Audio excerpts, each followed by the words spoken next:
What's up, everybody? This is Channel 727, and in this episode, we will be revealing the gender of Tori Amos. Alright, so Tori Amos is a classically trained American songwriter and pianist. This was a request given to me, so I had to look at the background info of our suspect here.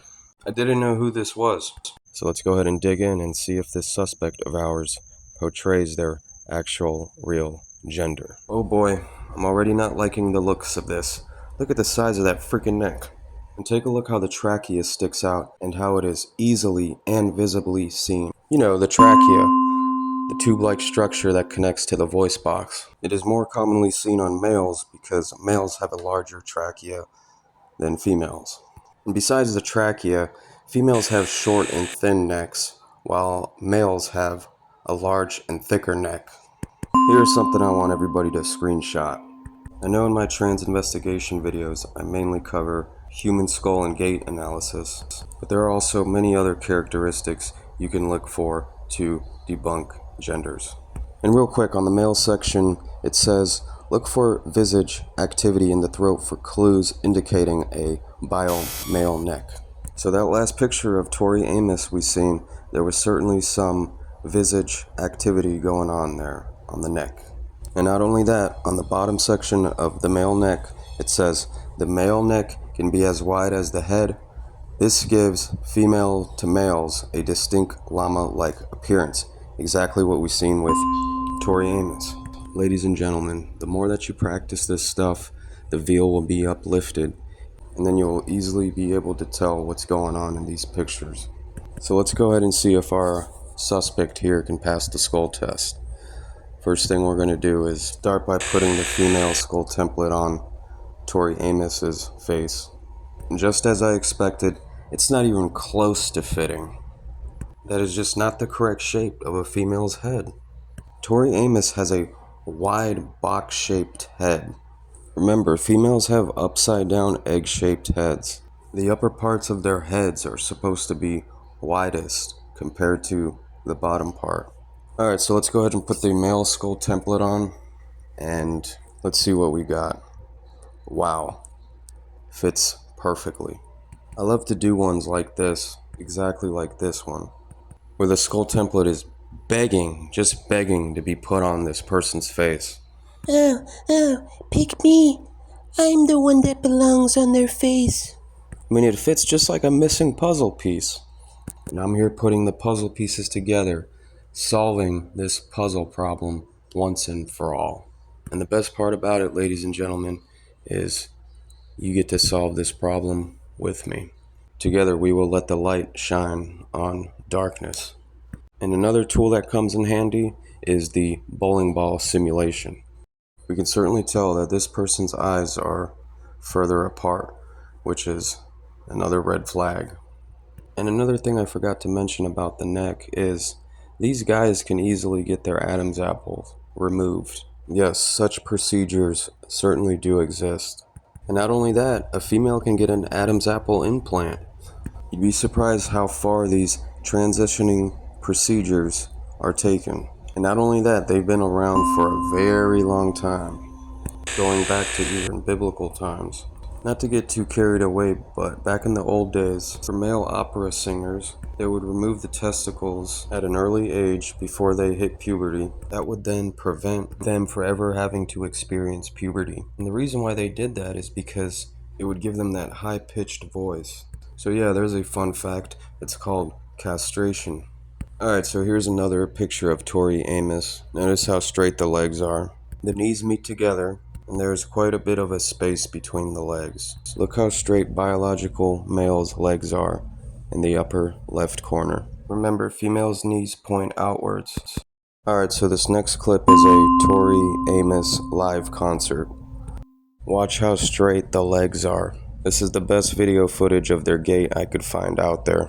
I know it's hard to see because of what they are wearing. A lot of the time they will wear stuff like this or dresses to cover their gait. Another good example is Justin Bieber wearing ridiculously baggy clothes in public. Anyways, if you watch carefully, you can see the feet movement. I could certainly see the knees staying together and very wide footsteps, the complete opposite of a catwalk. where you see one foot in front of the other foot. This is 100% a biological male walking. If you missed that, go ahead and watch it one more time.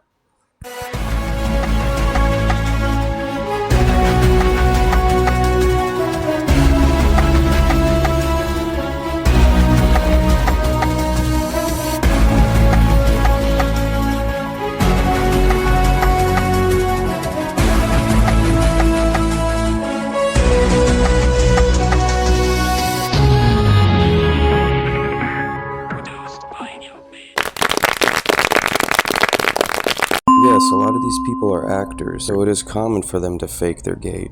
And most importantly, they are brought up and raised to play the opposite gender role. Anyways, here's another picture of Tori Amos. Again, the knees meet and there's a space between the feet. And I'm not saying it's impossible for a female to sit like this in a tree. What I'm saying is this person's knees don't point outwards. And look how straight their legs are. Females have no space between their feet, just like Tyler Hansen. Alright, let's look at the next picture. Look how big this head is on this body. If you notice, many female celebrities that are skinny look like their heads don't belong to their body. It's because males have larger heads. If you're going to try to have this feminine body with a male head on top, it's going to end up really looking out of place. And can this photo be symbolizing what gender they really are? I don't know. But again, look, here we see a humongous head on a little body. Not to mention, hormones would definitely cause your head to get larger, especially testosterone. I know when I was on testosterone, my head certainly did get larger. Let's look at the next picture. Again, legs straight as can be. I mean, this looks so out of place. Those legs certainly don't belong in those jeans. Alright, let's look at the next one. Look at those glasses. Glasses that large are designed especially for males in disguise as females. Again, because males' eyes are wider and further apart. And I know many of you are probably saying that, well, Tori Amos sings about God and Jesus. This is just another wolf in sheep's clothing. Many of these wolves in sheep's clothing are pastors, Christian music artists, people that go to church, you name it. And I'm not saying all of them are.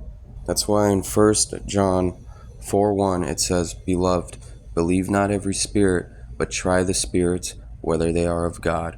And that is exactly what we are doing right here. Also, as of December 2022, there was an estimate of 2.56 billion Christians on this earth. So pretty much the majority of the population are Christians, which is awesome, right? But sadly, the majority of the people on this earth aren't going to make it to the afterlife. And I hate to say that, but the majority of them don't walk the talk. They don't live the actual lifestyle as a Christian. Another thing is, Christianity shouldn't be looked at as a religion. Instead, it should be looked at as a way of living. Jesus came to earth to free people from the futility of religion. Anyways, it can be challenging to live the lifestyle of a Christian. I think a lot of us just make it hard. Really, what it boils down to is just doing the next right thing to change our old negative behavior patterns. We're not perfect, but that's why Jesus came here to earth to give us a chance to salvation, to the afterlife. Matthew chapter 7, verses 13 through 14. Enter ye in at the strait gate, for wide is the gate, and broad is the way that leadeth to destruction, and many there be which go in thereat. Because strait is the gate, and narrow is the way which lead unto life, and a few there be that find it. Thank you for watching. Much more on the way. God bless.